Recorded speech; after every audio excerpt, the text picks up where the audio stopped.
الحمد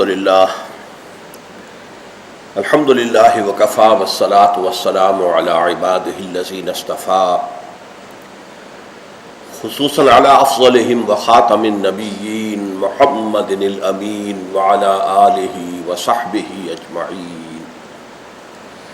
اما بعد فقد قال اللہ تبارک وتعالی کما ورد فی سورۃ الصف: اعوذ باللہ من الشیطان الرجیم بسم اللہ الرحمن الرحیم. هو الذی ارسل رسولہ بالہدی ودین الحق لیظہرہ علی الدین کلہ ولو کرہ المشرکون. یا ایہا الذین آمنوا هل ادلکم علی تجارۃ تنجیکم من عذاب علیم تؤمنون باللہ ورسولہ وتجاہدون فی سبیل اللہ باموالکم وانفسکم ذالکم خیر لکم ان کنتم تعلمون. صدق اللہ العظیم. رب اشرح لی صدری ویسر لی امری واحلل عقدۃ من لسانی یفقہوا قولی. اللہم ربنا الہمنا رشدنا واعذنا من شرور انفسنا. اللہم ارنا الحق حقا وارزقنا اتباعہ وارنا الباطل باطلا وارزقنا اجتنابہ. آمین یا رب العالمین. سورہ صف کی آیت نمبر 9 کے بارے میں یہ عرض کر چکا ہوں کہ نمبر 1 تو یہ کہ یہ سورہ صف کی مرکزی آیت ہے. یوں سمجھیے کہ ہر سورہ مبارکہ میں جو آیات ہیں وہ ایک خاص مرکزی مضمون کے ساتھ وابستہ ہوتی ہیں. اسے اس سورہ مبارکہ کا عمود کہا جاتا ہے. ہر آیت اپنی جگہ پر علم و حکمت کا، ہدایت کا، موعظت کا ایک بڑا قیمتی موتی ہے. لیکن جب ہار بنانے کے لیے موتیوں کو پرویا جاتا ہے تو ان میں جو ترتیب رکھی جاتی ہے وہ آپ کو معلوم ہے، اس سے ان موتیوں کا حسن دوبالا ہو جاتا ہے. یہی معاملہ قرآن حکیم کی صورتوں کا ہے. اگرچہ ہر آیت اپنی جگہ پر علم و حکمت کا ایک موتی ہے، نہایت خوبصورت، حسین، نہایت قیمتی، لیکن جب یہ ایک ہار میں پرو کر ایک صورت کی شکل اختیار کرتی ہیں وہ آیتیں، تو پھر یہ کہ ہر آیت کا اپنی جگہ پر حسن دوبالا ہو جاتا ہے. اس اعتبار سے یہ سورہ صف جو ہے، اس کی مرکزی آیت، اس کا عمود یعنی وہ دھاگا جس میں کہ اس کے موتی پروئے گئے ہیں، وہ یہ آیت نمبر 9 ہے. هو الذی ارسل رسولہ بالہدی ودین الحق لیظہرہ علی الدین کلہ ولو کرہ المشرکون. یہ بات بھی جان لیجئے کہ قرآن حکیم میں جہاد اور قتال فی سبیل اللہ کے مضامین جو ہیں وہ بڑی طویل مدنی صورتوں میں آئے ہیں اور بہت مفصل آئے ہیں، بہت تفصیل کے ساتھ آئے ہیں. جیسے ایمانیات کا مضمون سب سے زیادہ تفصیل کے ساتھ مکی صورتوں میں آیا ہے، لیکن مدنی صورتوں کا جو یہ سلسلہ ہے 10 صورتوں پر مشتمل، سورہ حدید سے لے کر سورہ تحریم تک، اس میں ہم نے دیکھا کہ ایک سورہ تغابن جس کا مطالعہ کر چکے ہیں وہ ایمانیات کے موضوع پر جامع ترین صورت ہے، کل 18 آیات. اسی طرح جہاد اور قتال فی سبیل اللہ کے مباحث جو ہیں، سورہ انفال پوری کی پوری اسی پر مشتمل ہے. غزوہ بدر کے حالات پر تبصرہ ہے، اس کے بعد کے حالات کے ضمن میں ہدایات دی گئی ہیں. سورہ آل عمران کے 60 آیات مسلسل اسی موضوع پر ہیں، اس لیے کہ غزوہ احد کا اس کے اندر سارا تذکرہ آیا ہے. پھر سورہ نساء میں بڑی تفصیل کے ساتھ یہ مضامین آئے. سورہ مائدہ میں اگرچہ زیادہ تفصیل سے نہیں ہے لیکن موجود ہے، اور خاص طور پر وہ واقعہ کہ سابقہ امت جو تھی بنی اسرائیل، انہوں نے جس وقت انکار کیا ہے جہاد و قتال فی سبیل اللہ سے، تو پھر گویا کہ انہیں ایک سزا دے دی گئی کہ 40 برس تک اسی صحرا میں بھٹکتے پھرو گے، ورنہ اگر تم اس وقت ہمت کرتے اور جنگ کے لیے کمر کس لیتے تو یہ ارض مقدس ہم ابھی تمہیں دے دیتے. پھر سورہ انفال، سورہ توبہ پوری کی پوری. سورہ توبہ جو ہے وہ خاص طور پر ویسے بھی اس اعتبار سے کہ قرآن مجید کی آخری صورت ہے، بحیثیت مجموعی آخری صورت ہے، تو اس میں قتال وغیرہ کے ضمن میں بھی بڑے تفصیلی احکام ہیں. پھر سورہ احزاب میں ہے، سورہ محمد پوری قتال کے موضوع پر ہے صلی اللہ علیہ وسلم. لیکن یہ کہ ان صورتوں میں یہ چھوٹی صورت سورہ صف جو کل 14 آیات پر مشتمل ہے، وہ جہاد فی سبیل اللہ اور قتال فی سبیل اللہ پر قرآن مجید کی جامع ترین صورت ہے۔ قتال کی آیت ہم پڑھ چکے ہیں، آیت نمبر 4 جو تھی، ان اللہ یحب الذین یقاتلون فی سبیلہ صفا کانہم بنیان مرصوص۔ اللہ کو تو محبوب اپنے وہ بندے ہیں جو اس کی راہ میں جنگ کرتے ہیں صفے باندھ کر، گویا کہ سیسا پلائی ہوئی دیوار ہے۔ اور جیسا کہ ابھی میں نے آیات تلاوت کی ہیں، اس آیت کے فوراً بعد جہاد کی بحث آ رہی ہے۔ یا ایھا الذین آمنوا ھل ادلکم علی تجارۃ تنجیکم من عذاب علیم تؤمنون باللہ ورسولہ وتجاہدون فی سبیل اللہ باموالکم وانفسکم۔ تو جہاد اور قتال دونوں کے موضوع پر جامع ترین سورت جو ہے قرآن مجید کی وہ سورہ صف ہے، اور اس میں یہ آیت جو ہے یہ در حقیقت جہاد اور قتال کا جو مقصد ہے، جو اس کا ہدف ہے، یعنی قتال فی سبیل اللہ۔ فی سبیل اللہ سے کیا مراد ہے؟ جہاد فی سبیل اللہ، فی سبیل اللہ سے کیا مراد ہے؟ وہ مراد ہے جو یہ آیت نے معین کی ہے، هو الذی ارسل رسولہ بالہدی ودین الحق لیظہرہ علی الدین کلہ۔ وہی ہے اللہ جس نے بھیجا اپنے رسول کو صلی اللہ علیہ وسلم الہدا، قرآن حکیم ہدایت کاملہ دے کر اور دین حق دے کر، سچا دین جو مبنی بر عدل و قسط ہے، مکمل نظام زندگی، تاکہ اسے غالب کرے پورے کے پورے نظام زندگی پر۔ یہ ہے مقصد جس کے لیے جد و جہد ہوگی تو وہ جہاد فی سبیل اللہ ہے، اس کے لیے جنگ کی نوبت آ جائے تو وہ قتال فی سبیل اللہ ہے۔ تو فی سبیل اللہ کا مفہوم معین کرنے والی آیت یہ ہے، تو چنانچہ یہ ہے اس کی مرکزی آیت۔ پھر میں آپ کو بتا چکا ہوں کہ امام الہند شاہ ولی اللہ دہلوی رحمۃ اللہ علیہ نے اسے نہ صرف سورہ صف کا پورے قرآن کا عمود قرار دیا، اور مولانا عبید اللہ سندھی رحمۃ اللہ علیہ نے اسے ایک بین الاقوامی اسلامی انقلاب کا عنوان قرار دیا ہے۔ اور میں نے اس میں ایک بات مزید عرض کی تھی کہ میرے نزدیک سیرت النبی صلی اللہ علیہ وسلم کے فہم کے لیے یہ آیہ مبارکہ کلید ہے۔ اگر یہ آیت سامنے نہ ہو تو سیرت سمجھ میں نہیں آئے گی۔ آج میں تھوڑی سی روشنی اس موضوع پر ڈالنا چاہتا ہوں، اور اس کے لیے پہلے میں حوالہ دینا چاہتا ہوں مستشرقین کا، کہ انہوں نے سیرت کے بارے میں کیسی گول مول باتیں کر کے اور لوگوں کے ذہنوں میں ایک اشکالات اور شبہات پیدا کیے۔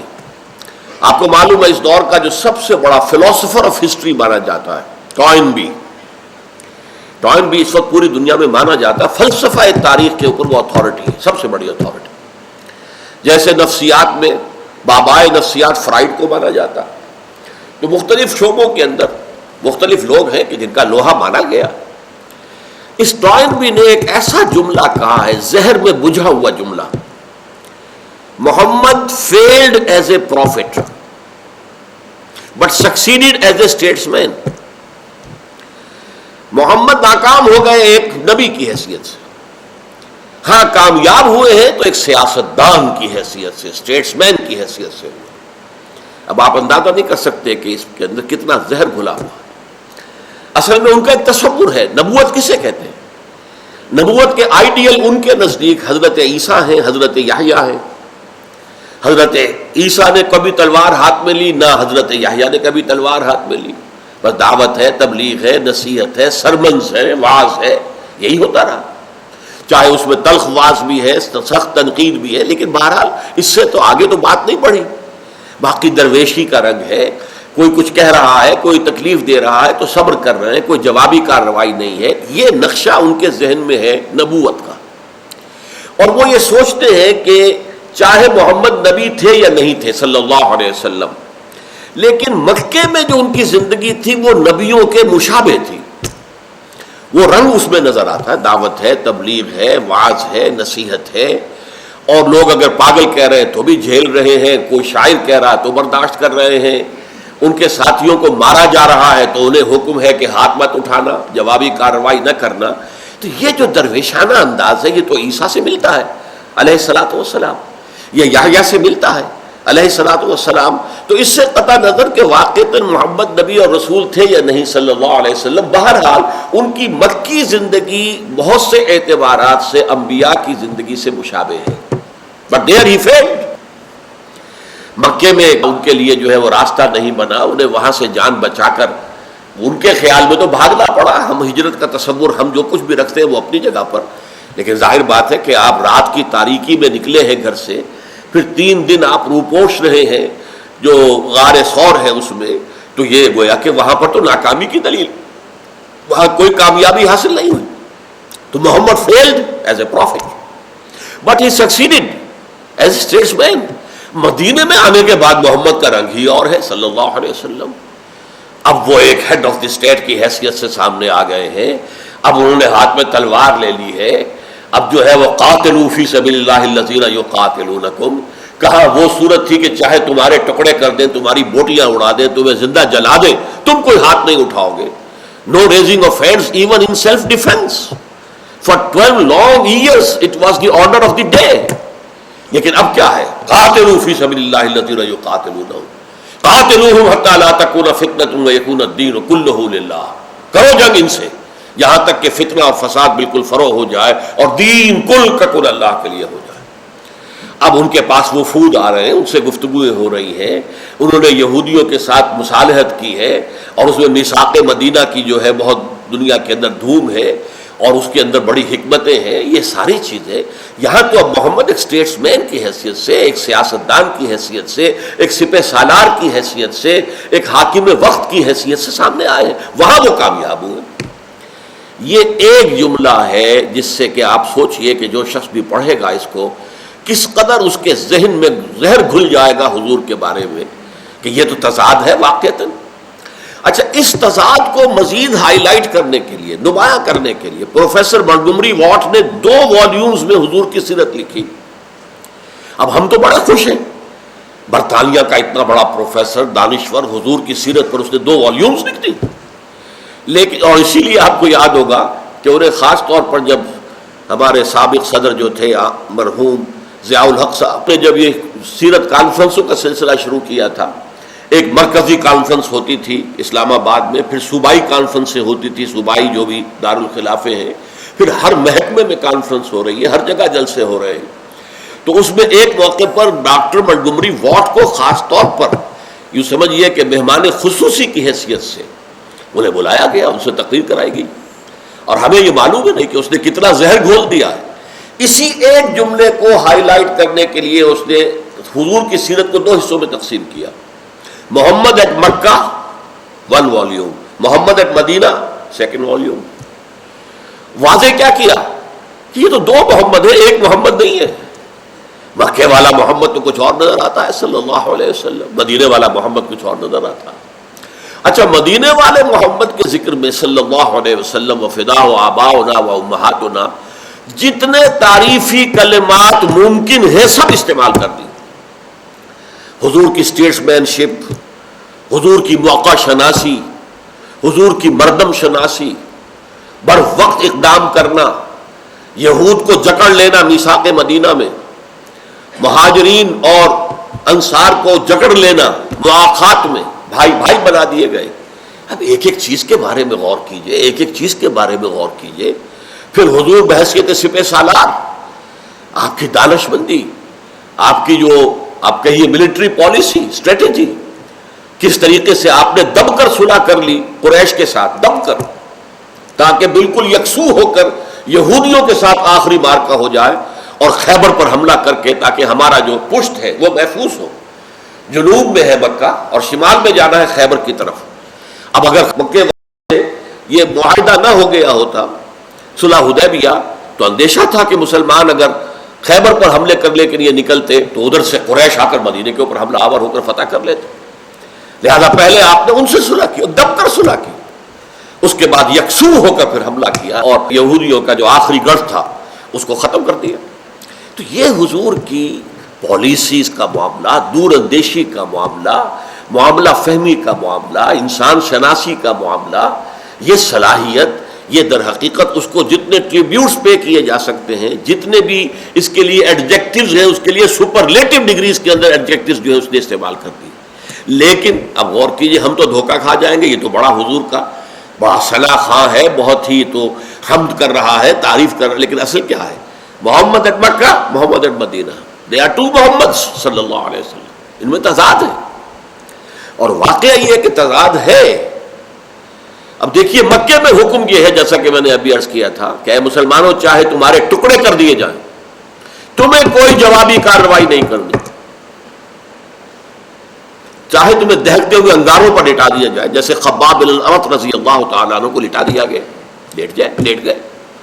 حالانکہ سب دنیا جانتی ہے کہ اگر کوئی شخص ڈیسپریٹ ہو جائے، اسے یہ معلوم ہو جائے کہ یہ میرے اب کباب بنانے والے ہیں، تو اسے اگر اجازت ہو تو دو چار کو وہ مار کر مرے گا، ویسے نہیں مرے گا، دو چار کو تو مارے گا۔ ڈیسپریٹ آدمی میں بڑی جان آ جاتی ہے، بڑی طاقت آ جاتی ہے کہ مجھے تو مرنا ہی ہے، میں دو چار کو تو لے کر مروں گا۔ چھوٹی سی کیا جانور ہے یہ بلی، اگر اسے بھی آپ کسی کارنر کر لیں کسی جگہ پر اور اسے معلوم ہو کہ اب اس کے لیے بھاگنے کا کوئی راستہ نہیں، تو وہ آپ پر جھپٹے گی، آپ کے آنکھوں پر حملہ آور ہوگی، براہ راست چھلانگ لگا کر آئے گی آنکھوں کے اوپر۔ تو یہ کیوں؟ اس لیے کہ ڈیسپریٹ ہو گئی ہے، وہ اسے معلوم ہے کہ میرے لیے تو اب راستہ کوئی نہیں ہے، میرے لیے تو موت ہے ہی ہے، تو ٹھیک ہے میں اس دشمن کو اپنا نقصان تو جتنا پہنچا سکتا ہوں پہنچا لوں۔ تو یہ ہے سورت مکے میں، اور مدینے میں آ کر یہ ہے کہ جنگ، قتال، طبل جنگ بجایا جا رہا ہے۔ تضاد ہے یا نہیں؟ تضاد تو ہے، بالفعل ہے۔ ایک اور تضاد دیکھیے، سن 6 میں صلح حدیبیہ کے موقع پر دب کر صلح کر رہے ہیں اور صحابہ کا خون کھول رہا ہے۔ حضرت عمر ضبط نہیں کر سکے اور انہوں نے خود اپنے قول کے مطابق گستاخی کی حضور کے سامنے، اور ساری عمر پچھتاتے رہے۔ حضور کیا آپ اللہ کے نبی نہیں ہیں؟ ہاں میں اللہ کا نبی ہوں۔ کیا ہم حق پر نہیں ہیں؟ ہاں ہم حق پر ہیں۔ پھر یہ آپ دب کر ہم کیوں صلح کر رہے ہیں کفار سے؟ حضور نے فرمایا مسکراتے ہوئے، میں وہی کچھ کر رہا ہوں جس کا مجھے حکم ہے۔ اب خاموش تو ہو گئے، لیکن دل کے اندر تو وہ جذبات موجود ہیں نا۔ اور صرف عمر کا معاملہ نہیں ہے، یہ حضرت علی کا معاملہ یہی ہے۔ حضرت علی سے جب کہا گیا کہ اے علی، چونکہ سہیل بن عمرو جو آیا تھا، جو کہ مکے والوں کا نمائندہ بن کر آیا تھا، اور وہ جو ہے ڈکٹیٹ کرا رہا تھا، تو حضور نے لکھوایا کہ یہ صلح نامہ ہے محمد الرسول اللہ اور قریش مکہ کے مابین۔ اس نے فوراً اعتراض کر دیا۔ بڑا ذہین اور فطین انسان تھا، بڑا خطیب انسان تھا۔ اس نے کہا یہ تو ہم نہیں مان سکتے، اگر ہم آپ کو رسول اللہ مان لیں تو جھگڑا ہی ختم ہو جائے گا، پھر تو ہم جو ہے آپ کے تابع۔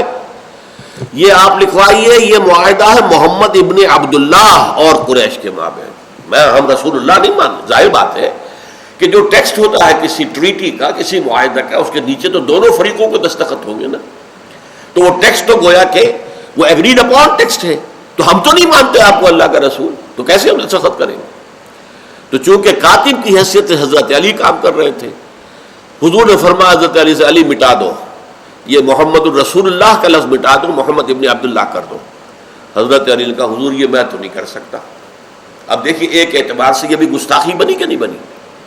حضور کے حکم سے سرتابی ہو رہی ہے، تو جیسے حضرت عمر سے گستاخی ہو گئی، لیکن وہ گستاخی ہوئی حمیت دین میں، اسی طرح حمیت دین اور حمیت رسالت میں حضرت علی سے بھی گستاخی ہو گئی۔ اس لیے کہ حکم ماننا جو ہے، الامر فوق الادب کہتے ہیں کہ امر جو ہے، حکم جو ہے، وہ تو ادب سے اونچا ہے، بارہ تر ہے۔ لیکن کہا نہیں، تو حضور نے فرمایا مجھے بتاؤ کہاں ہے یہ الفاظ۔ حضور تو چونکہ پڑھے ہوئے نہیں تھے، تو انہوں نے فرمایا، تو وہاں حضور نے اپنے انگوٹھے سے مٹا دیے الفاظ محمد الرسول اللہ۔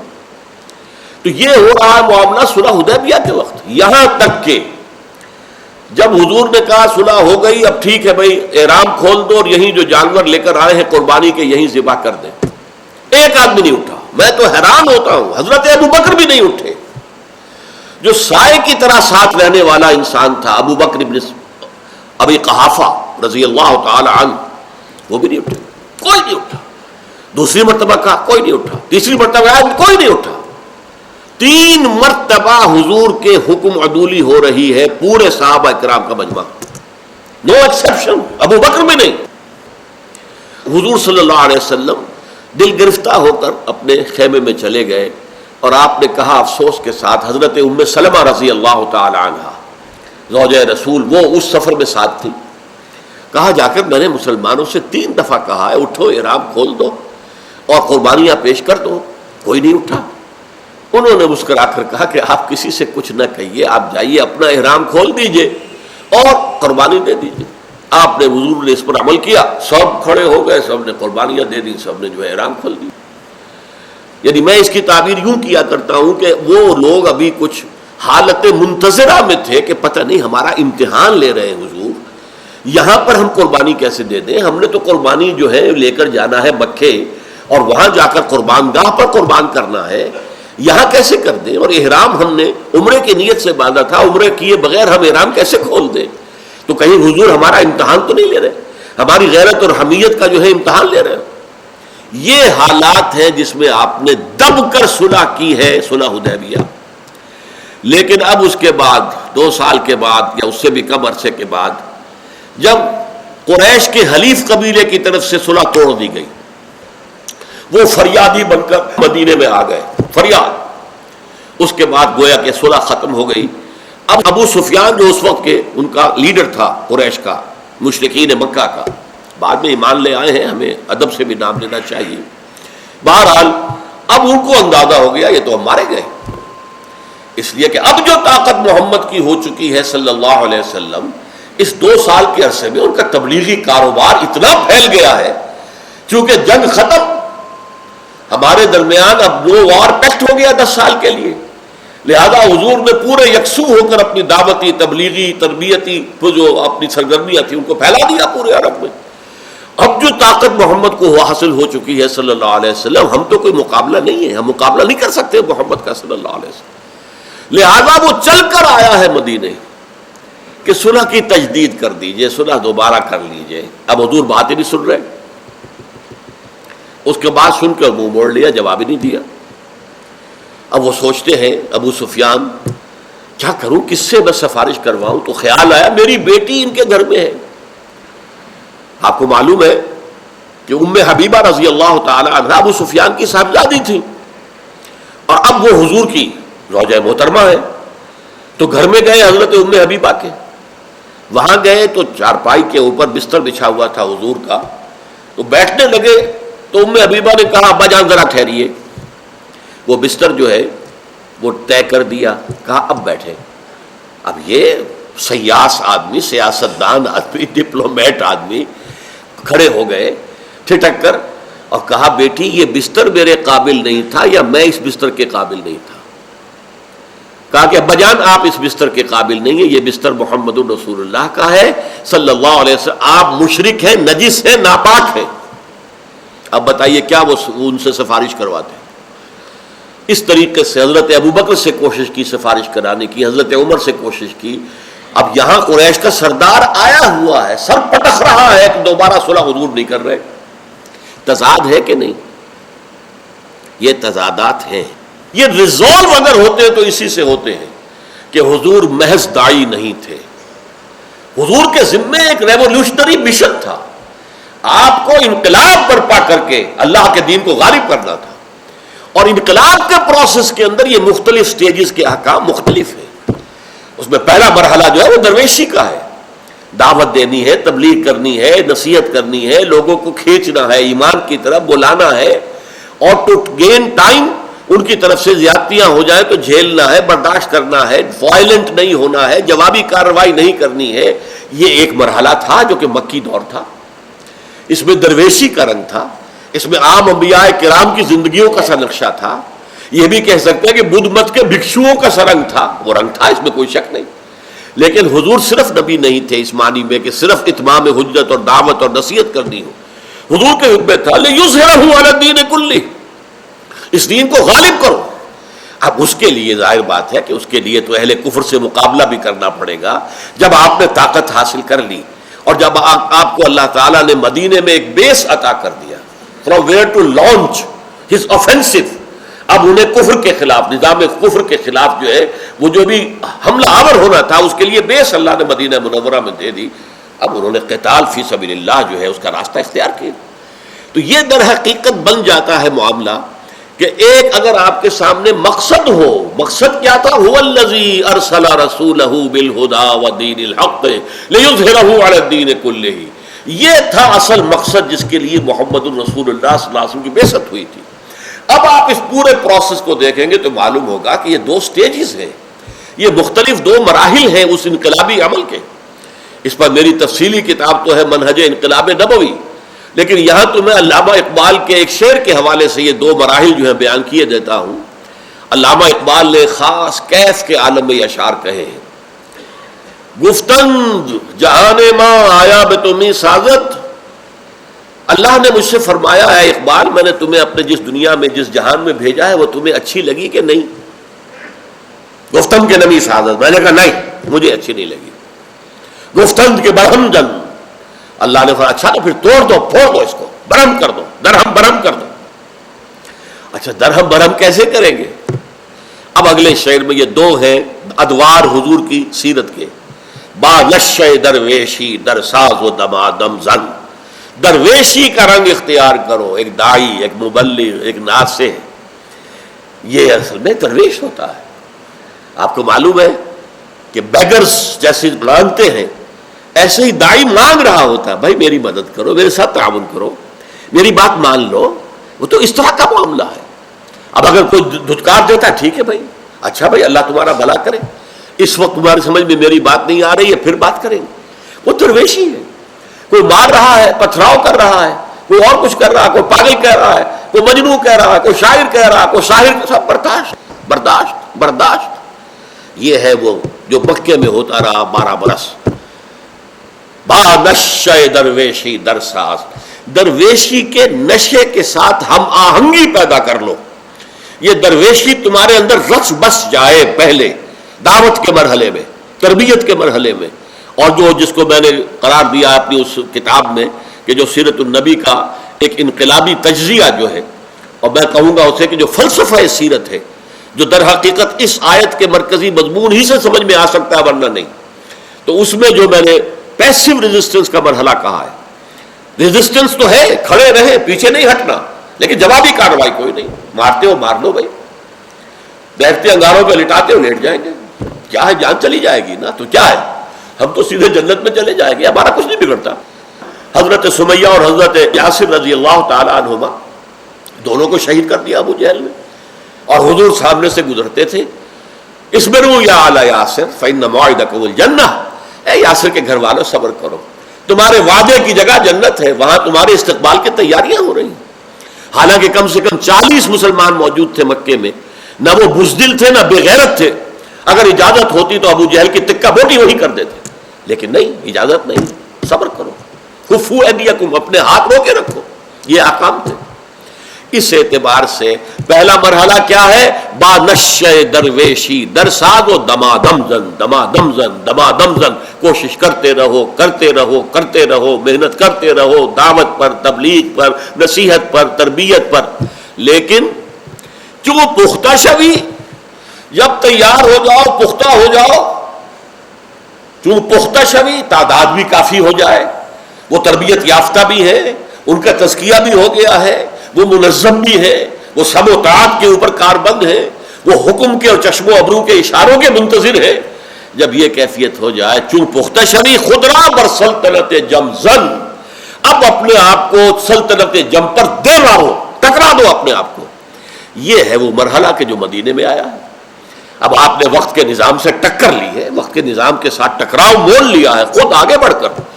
اس میں بعض ہمارے سیرت نگاروں نے غلط بات کی ہے کہ یہ تو صرف ڈیفنس میں تھا، قطعاً غلط بات ہے. حضور نے خود آگے بڑھ کر ٹکر مول لی ہے. اس کو میں پوری تفصیل سے اپنی کتاب میں جو منہج انقلاب نبی تفصیل سے ثابت کر چکا ہوں. الحمدللہ جو تازہ کتاب جو آئی ہے سیرت کے اوپر الرحیق المختوم، اس میں بھی یہ بات واضح ہو جاتی ہے. غزوہ بدر سے پہلے 8 مہمیں ہیں جو حضور نے خود بھیجی ہیں باہر، اور ان میں سے 4 میں آپ خود بھی گئے، غزوات، اور 4 سرایہ ہیں. اور اس باب کو سیرت النبی کے ہمارے بہت سے جو 20ویں صدی کے جو لوگ مصنفین ہیں سیرت النبی کے، علامہ شبلی سمیت، انہوں نے چھپانے کی کوشش کی ہے، کیونکہ دنیا اعتراض کر رہی تھی کہ بوئے خون آتی ہے اس قوم کے افسانوں سے. اعتراض ہو رہا تھا کہ اسلام تو طاقت سے پھیلا ہے، تو جواب یہ دیا نہیں، اپولوجیٹک انداز، نہیں نہیں نہیں نہیں نہیں، ہم نے جنگیں جو لڑی وہ تو صرف دفاع میں لڑی. نہیں، یہ تو ہے، فرض تھا، دین کو غالب کرنا تھا. سٹیٹس کو حضور قبول نہیں کر سکتے تھے. مدینے میں جا کے جو نخلستانوں کے ٹھنڈے سائے کے اندر بیٹھ کے آرام کرنا مقصود نہیں تھا. یہ تو ایک بیس تھا جو کہ مطلوب تھا، درکار تھا، یہاں سے لانچ کرنی تھی اپنی موومنٹ. اور جب تک کہ مکے کے اوپر توحید کا جھنڈا نہ لہرا دیا جائے، اس وقت تک حضور صلی اللہ علیہ وسلم کا وہ مشن جو ہے گویا کہ اس کا کسی ادنا درجے میں بھی اس کی تکمیل نہیں. تو یہ آیت مبارکہ سیرت النبی علی صاحب الصلاۃ والسلام کے سمجھ کے لیے، اور اس میں جو ظاہری تضادات ہیں ان کو ریزالو کرنے کے لیے یہ کلید ہے، یہ چابی ہے جس سے یہ ساری گتھی حل ہوتی ہے۔ اقول قولی ھذا واستغفر اللہ لی ولکم ولسائر المسلمین والمسلمات۔